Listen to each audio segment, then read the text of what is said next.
राधे राधे। गुरु ब्रह्मा गुरु विष्णु गुरुदेव महेश्वर गुरु साक्षात् परम ब्रह्म तस्मै श्री गुरुवे नमः। वंशाकल्पतरुभ्यश्च कृपा सिन्धुभ्यो एव च पतितानां पावनेभ्यो वैष्णवेभ्यो नमः। जय जय श्री राधे। আমাদের যে এই মাসটা বলা হয় মল মাস। তো মল মাস কেন বলা হয়? কারণ এই মাসটা হচ্ছে মানে মল মাস। মল শব্দের অর্থ হচ্ছে ময়লা। মল শব্দের অর্থ হচ্ছে ময়লা। অনেকে বলে যে যেমন মল ত্যাগ করে, এটা হচ্ছে। আর একটা হচ্ছে এটা অধিক মাস। এই মাসটা মানে অধিক মাস বলে গণনা করা হয়েছে। মানে 12টা মাসের যেটা অধিক, এটা 12 মাসের মধ্যে পড়ে না। 12 মাস থেকে এটা অধিক মাস। তো এই মাসটা কখন সৃষ্টি হয়েছিল? সত্য যুগে। ব্রহ্মার তপস্যা করেছিলেন হিরণ্যকশিপু। হিরণ্যকশিপু ব্রহ্মার যখন তপস্যা করেছিলেন তখন ব্রহ্মার কাছ থেকে বর গ্রহণ করেছিলেন। কি বলেছিলেন?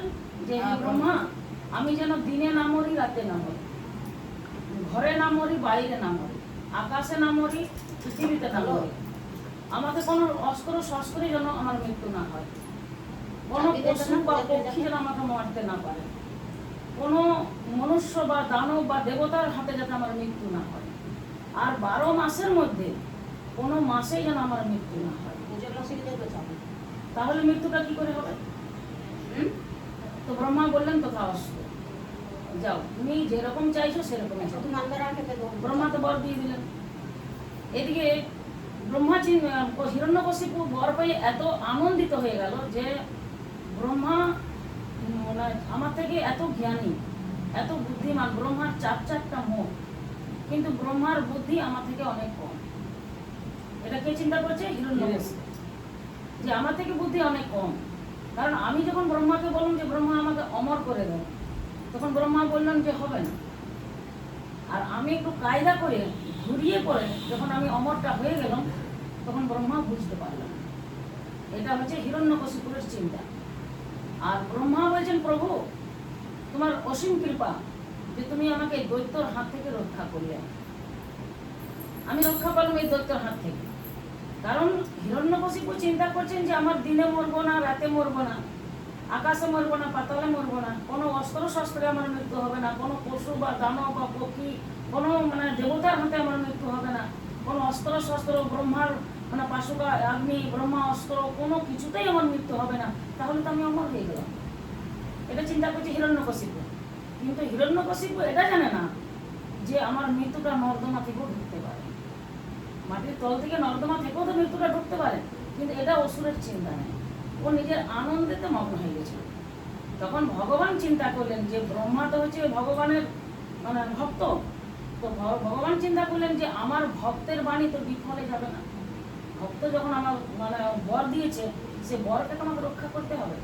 তখন মানে ভগবান কি করলেন, যত গ্রহ নক্ষত্রের মধ্যে মানে একটু করে মানে ঘষমি করতে লাগলেন, যে একটু একটু করে মানে দিনগুলো বাড়তে লাগলেন প্রত্যেকটা নক্ষত্রের মধ্যে। যখন একটু একটু একটু একটু করে মানে সবগুলো ইয়ে হতে লাগলো, তখন কি হলো না, মাসে দেখা গেল যে প্রত্যেক মাসে 1 দিন 2 দিন করে বাড়তে লাগালো। কোনো মাসে 31 দিন, কোনো মাসে 32 দিন। এইভাবে হতে হতে হতে হতে যখন বছরে দেখা গেল 10 দিন বেড়ে গেল, কি 11 দিন বেড়ে গেল। কোনো মাসে 11 দিন, কোনো মাসে 10 দিন, কোনো মাসে 9 দিন। দেখা গেল 3 বছরের মধ্যে 30টা দিন পূর্ণ হয়ে গেল। তো 30টা দিন যখন পূর্ণ হয়ে গেল, তো সেটাকে বলা হয় অধিক মাস। যে 12 মাসের মধ্যে তো মাসটা না, ওটা প্রত্যেক মাস থেকে একটু একটু একটু একটু করে অধিক করে আসতে লাগালো। সেই মানে যে 33টা দিন, সেই 33টা দিন যখন একসঙ্গে সংযুক্ত হয়, তখন সেটাকে বলা হয় অধিক মাস। আর এই অধিক মাসে হিরণ্যকশিপুকে ভগবান বধ করেছিলেন। বললেন যে 12 মাসের মধ্যে কোনো মাসে আমার মৃত্যু হবে না। তখন ভগবান এই অধিক মাসকে সৃষ্টি করলেন। এই অধিক মাসটা সৃষ্টি করে হিরণ্যকশিপুকে বধ করলেন। বলো ভক্তবৎসল ভগবান কি। তো এই হচ্ছে অধিক মাসের মানে সৃষ্টি। এইবারে এটা মল মাস কেন হলো নাকি? তো মল মাস এটা হচ্ছে যে যখন ভগবান সৃষ্টি করলেন, তখন প্রত্যেকটা মাসে আমাদের যে 12টা মাস, প্রত্যেকটা মাসের একটা করে দেবতা আছে। প্রত্যেকটা মাসে তাহলে 12টা মাস, 12টা মাসের দেবতা কে কে হচ্ছেন? দেখুন বৈষ্ণবরা দ্বাদশ সঙ্গে তিলক করেন, তখন সেই 12টা মানে যে দ্বাদশটা 12 মানে মাসের যে ভগবান দেবতা, সে দেবতাকে স্মরণ করেন। কি বলেন? মানে ললাটে কেশবায় নম, উদরে নারায়ণে নম, বক্ষে মাধবায় নম, কণ্ঠে গোবিন্দায় নম, ডান কুক্ষিতে শ্রী বিষ্ণবে নম, ডান বাহুতে শ্রী মধুসূদনায় নম, ডান কন্ধে শ্রী বিগ্রায় নম, বাম কুক্ষিতে বামনায় নম, বাম বাহুতে ধরায় নম, বাম কন্ধে ঋষিকেশায় নম, পৃষ্ঠে পদ্মনাভায় নম, পতিতে দামোদরায় নম, মস্তকে বাসুদেবায় নম। তাহলে কয়টি হয়ে গেল? 12টি। 12টি হলো। তো এই 12টি দেবতা হচ্ছে 12 মাসে। তাহলে এই যে মল মাস সৃষ্টি হয়েছে অধিক মাস, তাহলে অধিক মাসের তো দেবতা নেই। তখন এই যে অধিক মাসের যে 12 মাসের যে দেবী, সে দেবীরা মানে ওই মল মাসকে মানে একটু মানে কি বলবো মানে জেলেসি টাইপের হতে লাগলে, চিড়াতে শুরু করে দেওয়াকে, যে আরে তুই কেমন মাস, তোকে ভগবান কেমন সৃষ্টি করেছে, তোর মাসে কোনো শুভ কাজ হয় না, বিবাহ হয় না, গৃহ মানে হয় না, মানে গৃহ প্রবেশ হয় না, অন্নপ্রাশন হয় না, তুই তো এমন একটা মাস যে তুই কোনো ভালো কাজেই লাগিস না, তাহলে তোর মানে তোর তো কোনো দেবতাও নেই।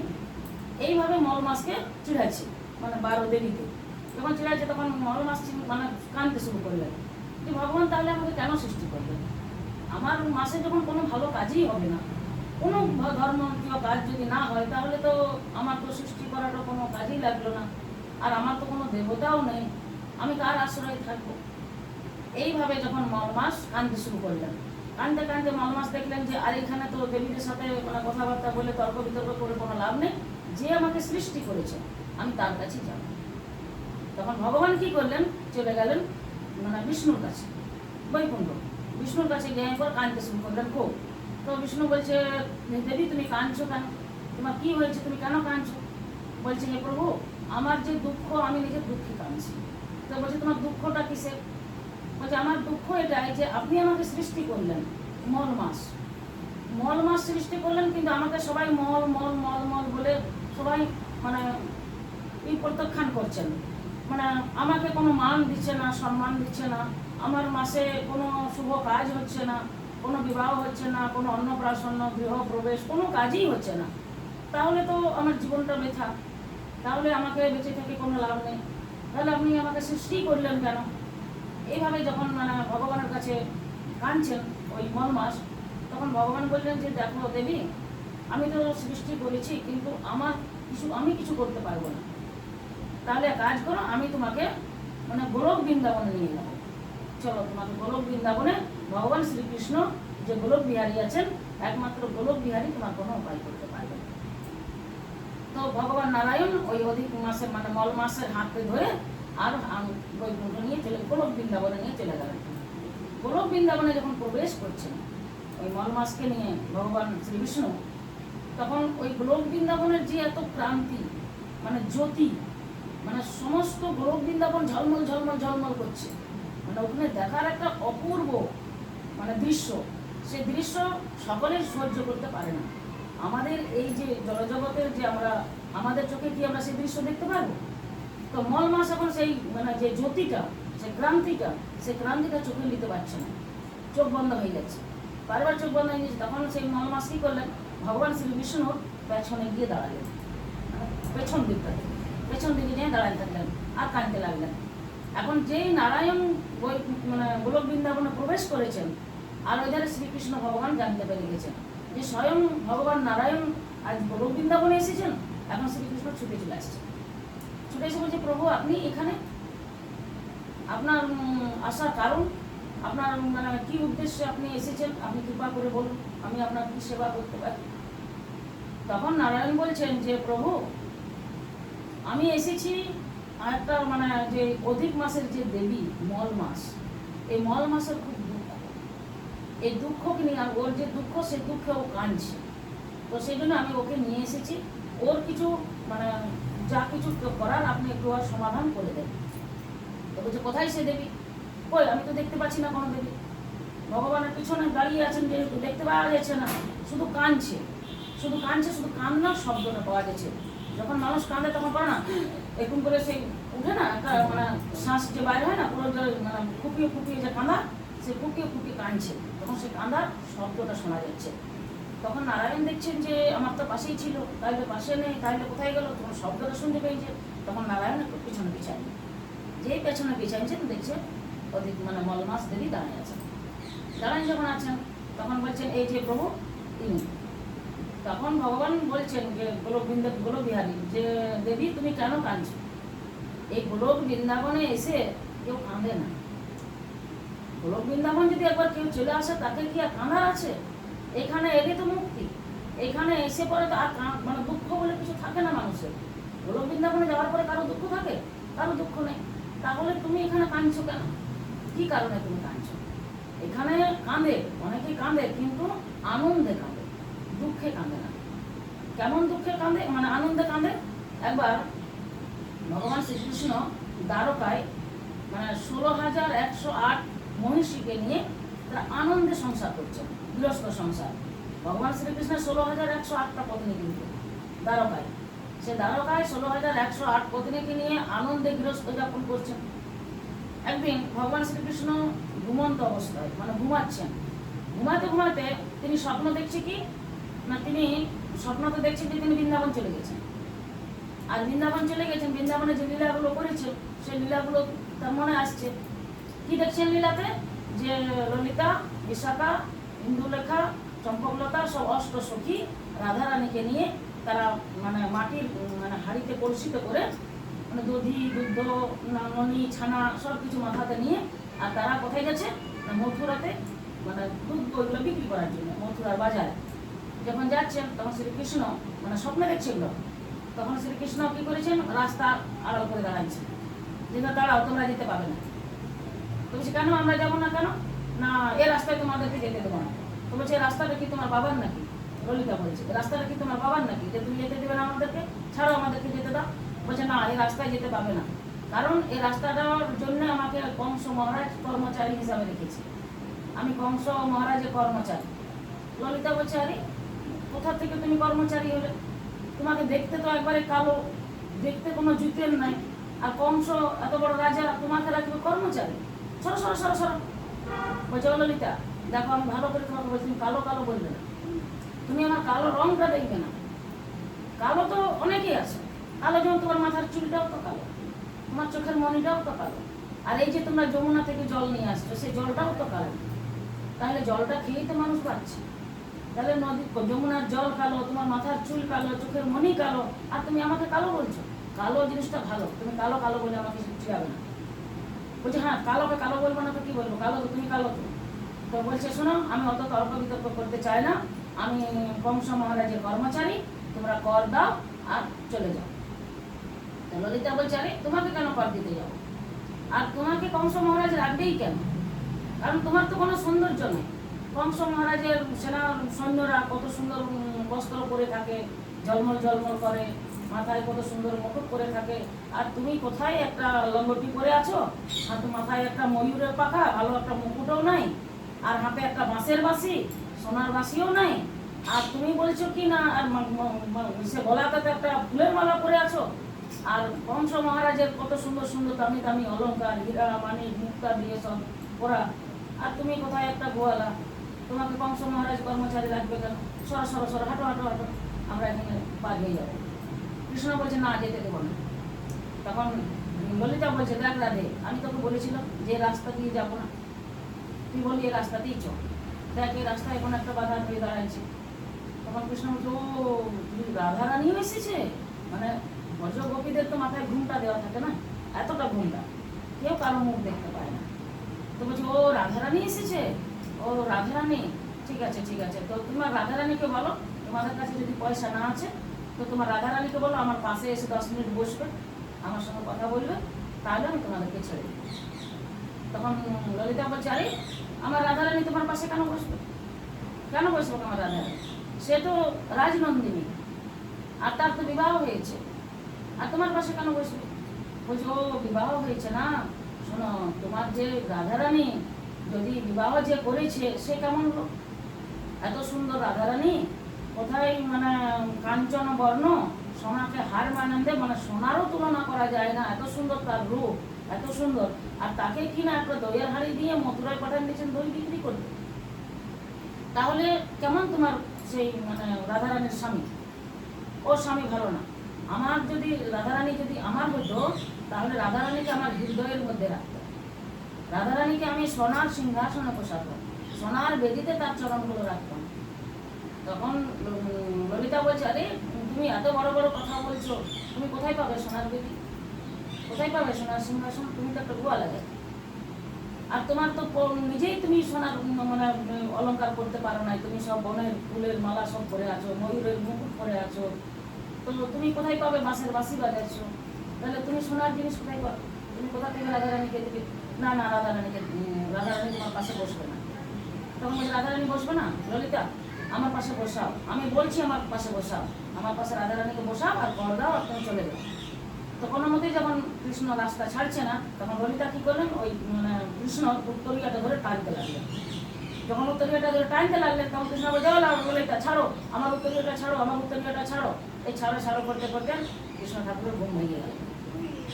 ঘুমটা যখন ভেঙে গেল, তখন বলছে, আরে আমি তো স্বপ্ন দেখছিলাম, এটা তো সত্যি না, আমি তো এখানে ঘুমিয়ে ঘুমিয়ে স্বপ্ন দেখলাম, তাহলে এটা তো বৃন্দাবনের লীলা। নিয়ে ভগবান শ্রীকৃষ্ণ কাঁদতে শুরু করলেন। এত কাঁদছে, সে কান্না শুনে সেখানে সব মানে সত্যভামা, রুক্মিণী, জাম্ববতী, মানে মিত্রবৃন্দা, মানে সব এসে কালিন্দী সব চলে এলেন। তার শ্রীকৃষ্ণের যে 16,108 যে পত্নী, সেই 16,108 পত্নী চলে এলেন। কেন কৃষ্ণ কেন কাঁদছে, কৃষ্ণ কেন কাঁদছে, আর এত জোরে জোরে কাঁদছে, কান্না বন্ধই হচ্ছে না। তখন সেখানে মা যশোদাও, দেবকী মা এলেন, রোহিণী মা এলেন, সমস্ত সবাই যখন এলেন, তাও কৃষ্ণর কান্না বন্ধ হচ্ছে না। তখন বলছে যে কি করবো, কৃষ্ণর কান্না কেন বন্ধ হচ্ছে না? সে কান্নার আওয়াজ চলে গেল বৃন্দাবনে। বৃন্দাবনে থেকে সব মানে রাখাল বালকরা এসেছে, ওইখানে একটা যজ্ঞর আয়োজন হয়েছে, সেখানে রাধারানী এসেছেন, সেখানে সখীরা এসেছেন, সবাই কৃষ্ণকে দেখতে আসছেন যে কি হলো, কেন কৃষ্ণ কাঁদছে, কিন্তু কৃষ্ণ কান্না বন্ধই হচ্ছে না।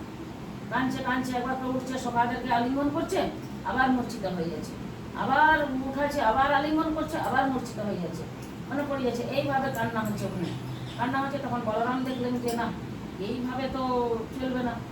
তো তখন বলরাম ওই সখাদেরকে বললে শোন, এইভাবে হবে না, কৃষ্ণর হাতগুলো ঘষ এমনি করে, আর এর জন্য পায়ের তলাটা ঘষ, তাহলে দেখবি কৃষ্ণর চৈতন্য চলে আসবে। তো যখন সখারা কৃষ্ণের হাতটা বসলো, পাটা বসলো, গরম করে দিল, তখন কৃষ্ণ ওকে বসলেন। তখন মানে মানে এই জগতে, মানে আগে ছিল তো ওই স্বপ্নের জগতে, তখন বাস্তব জগতে চলে এলেন।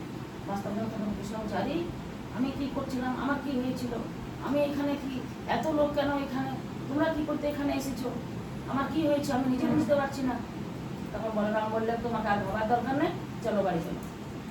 তখন কৃষ্ণ কি করলেন, সমস্ত বালকদেরকে নিয়ে আর নন্দালয়ে চলে গেলেন।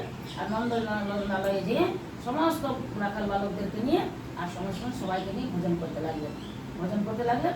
আর এইখানে মানে এইভাবে মানে কান্না ওইখানে হয়, আনন্দের কান্না, মানে দুঃখের কান্না না। তো আজ ভগবান ওই মলমাসকে জিজ্ঞাসা করছেন যে এইখানে তো কান্না হয়, কিন্তু এইভাবে কান্না হয়, মানে সুখের কান্না, এই বৈকুণ্ঠে দুঃখের কান্না হয় না গোলক বৃন্দাবনে। তাহলে তুমি এসে এইখানে কেন কান্না করছো, বলো কি হয়েছে? তখন বলছে, প্রভু আমার এটাই দুঃখ যে আমাকে তো সৃষ্টি করেছেন মল মাস, অধিক মাস, তাহলে আমার মাসে তো কোনো শুভ কর্ম হচ্ছে না, আমাকে তো কেউ মান দিচ্ছে না, কেউ সম্মান করছে না, সব আমাকে দূরে ঠেলে দিচ্ছে, সবাই চিচিকার করছে, দূর করছে যে না তুই ভালো না, তুই মল মাস, তোর মানে মাসটা মল মাস, তোর মাসটা শুভ না, সবাই আমাকে দূরে ঠেলে দিচ্ছে। তো প্রভু আপনি তাহলে আমাকে কেন সৃষ্টি করবেন, তাহলে এর উপায় আপনি করুন। তখন ভগবান বললেন, গোলক বিহারী, গোলক বৃন্দাবনে বলছে, শুনো, তুমি যখন আমার কাছে এসেছো, তাহলে তোমার একটা সমাধান হচ্ছে, আমি তোমাকে বিবাহ করব। আর আমি যদি তোমাকে বিবাহ করি, তাহলে আমার পরিচয় তুমি পেয়ে যাবে। মেয়েদের যখন বিবাহ হয়, তখন একটা স্বামীর পরিচয় পায়, যেই চক্রবর্তী বা যে কোনো একটা পাল, স্বর্ণকার বা শর্মা, অনেক কিছু একটা টাইটেল আছে কিনা, তো তুমি টাইটেল একটা পেয়ে যায়। আর কি পেয়ে যায় না, সেই তার গোত্রটা পেয়ে যায়। তো বলছি যে তুমি দুটো জিনিসকে আমার কাছ থেকে পেয়ে যাবে, তুমি এক তো আমার সরনেম যেটা হচ্ছে সেটা তুমি পাবে, আর গোত্রটা পাবে। তাহলে আমি হচ্ছি পুরুষোত্তম, আমার নাম পুরুষোত্তম, তাহলে তুমি আজ থেকে পুরুষোত্তম হিসাবে পরিচিত হবে। মানে যেহেতু তুমি আমাকে বিবাহ করলে তো আমি হচ্ছি পুরুষোত্তম, তো পুরুষোত্তম নামে তুমি আজ থেকে পরিচিত, আজ থেকে তোমার মাসকে বলা হবে পুরুষোত্তম মাস, মল মাস কেউ আর বলবে না, এটাকে বলবে পুরুষোত্তম মাস। আর এই মাসে মানে গৃহপ্রবেশ হবে না, তারপরে অন্নপ্রাশন হবে না, তারপরে বিবাহ হবে না, কিন্তু এই মাসে যে যত ভক্তি করবে তার তত মানে অধিক ফল হবে। কেউ যদি মালা জপ করে আর যদি এক মালা জপ করে, তো সেই এক মালা জপের যে ফল সেটা 1000 মালার যে ফল হবে সেই ফলটা সে পাবে। এই মাসে কেউ যদি দান করে, তো কেউ যদি এইটুকু দান করে তার দানের শেষ হয় না, পাহাড় হয়ে যায়।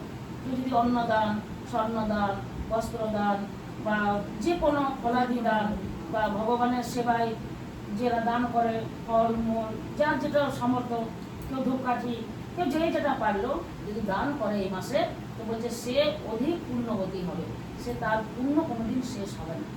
মানে তার জন্ম জন্মান্তর 21 যে কুল আছে, 21 কুল পর্যন্ত তার পুণ্য কেউ শেষ করতে পারবে না।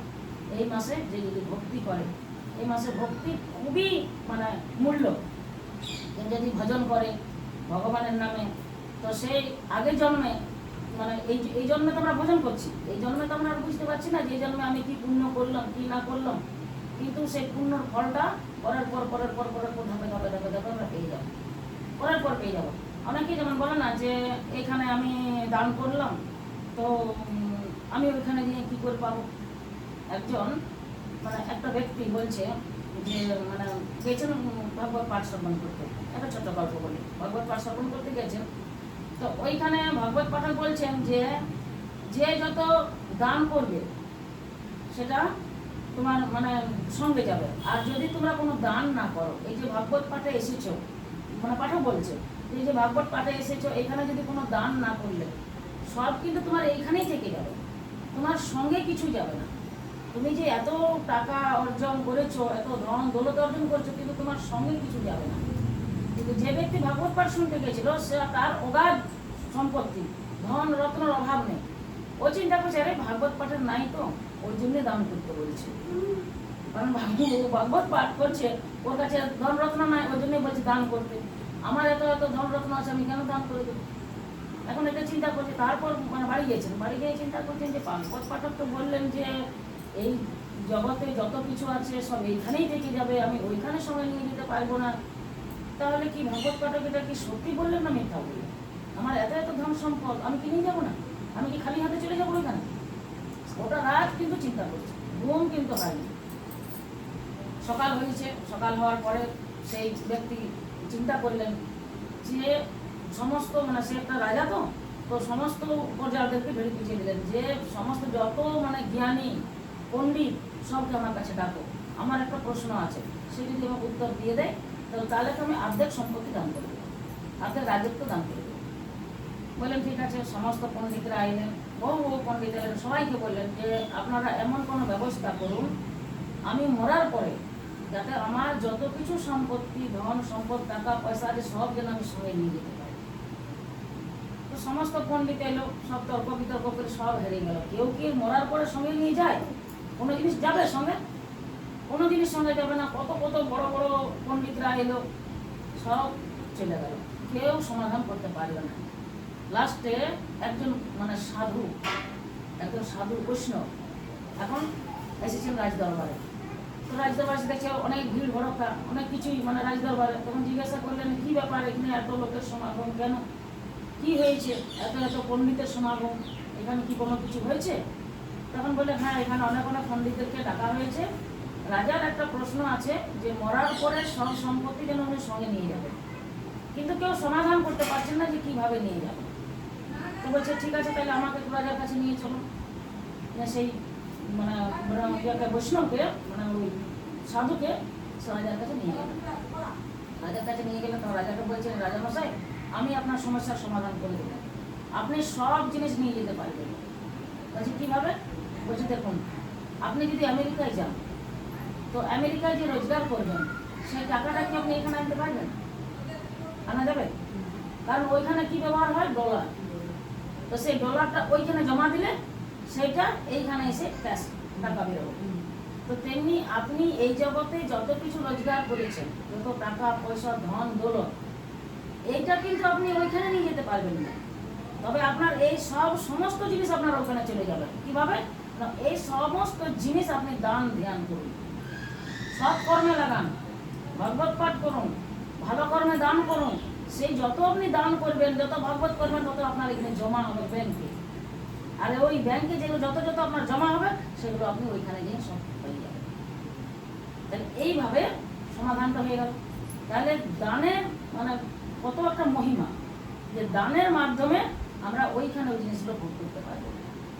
কিন্তু এইখানে যদি আমরা দান না করি, ভগবানের সেবায় যদি না দিই, ভগবত সেবায় যদি না করি, তাহলে কি হলো? সব অর্থ আমার এইখানেই থেকে গেল। আমার ব্যাংকে ঢুকলো না, ঢুকলো কোনো পুণ্যর ফল ঢুকলো ব্যাংকে? ঢুকলো না। তাহলে কি হলো? সব এখানে থেকে গেল। আর ওইখানে যখন আমরা যাবো তখন খালি হবে, গোপাল, কিছু নেই আছে। তাহলে কি করতে হবে আমাদের? মানে বেশি বেশি করে এখানে ভগবানের সেবা করতে হবে, নাম যজ্ঞ করতে হবে, ভগবানের আরাধনা করতে হবে। যতটা সম্ভব, আমি বলবো না যে আমার যা কিছু আছে আমি সব দান করে দেবো। যতটা, আমি যদি 1 টাকা রোজগার করি, তো ওইখান থেকে আমি 1 পয়সা তো দান করতে পারবো নাকি? 1 টাকা যদি রোজগার করি, 1 পয়সা আমার দান করা যাবে। আমি 1 টাকায় যদি দিয়ে দিই, তাহলে আমি খাবো কি? বা আমার সন্তানরা খাবে কি? আমার ভবিষ্যৎ কি হবে নাকি? তো বলছেন যতটুকু রোজগার করবে ভগবানের নিমিত্তে একটুখানি দান করবে, সমস্ত না, একটু দান করবে। ওই একটু দানটাই ওইখানে যে বিরাট পাহাড় পরিমাণ পাওয়া যাবে। এই হচ্ছে মল মাসের মাহিত্য। এইভাবে মল মাস সৃষ্টি হয়েছে, এই জন্য এই মাসকে বলা হয় পুরুষোত্তম মাস। বলো পুরুষোত্তম ভগবান কি। চলো এবার তোমরা ভজন শুরু করো। मैं तो राधे राधे गाऊंगी, वृंदावन जाऊंगी। मैं तो राधे राधे गाऊंगी, मैं तो वृंदावन जाऊंगी। वृंदावन में काम सुंदर, वृंदावन में काम सुंदर, काम सुंदर से नैना लड़ाऊंगी। मैं तो राधे राधे गाऊंगी, काम सुंदर से नैना लड़ाऊंगी। मैं तो राधे राधे गाऊंगी, मैं तो वृंदावन जाऊंगी। मैं तो राधे राधे गाऊंगी। वृंदावन में यमुना मैया, वृंदावन में यमुना मैया, यमुना में डुबकी लगाऊंगी, यमुना में डुबकी लगाऊंगी। मैं राधे राधे गाऊंगी, यमुना में डुबकी लगाऊंगी। मैं तो राधे राधे गाऊंगी, मैं वृंदावन जाऊंगी। मैं तो काम सुंदर से नैना लड़ाऊंगी। वृंदावन में निधि बन, वृंदावन में है निधि बन, वृंदावन में है निधि बन। निधि बन रात रचाऊंगी, मैं तो राधे राधे गाऊंगी। निधि बन रात रचाऊंगी, मैं राधे राधे गाऊंगी। मैं वृंदावन जाऊंगी, मैं राधे राधे गाऊंगी। मैं वृंदावन जाऊंगी, मैं राधे राधे गाऊंगी। वृंदावन में है वृंदावन में है साधु संत बहुत, वृंदावन में है भगत बहुत, वृंदावन में है साधु संत बहुत, वृंदावन में है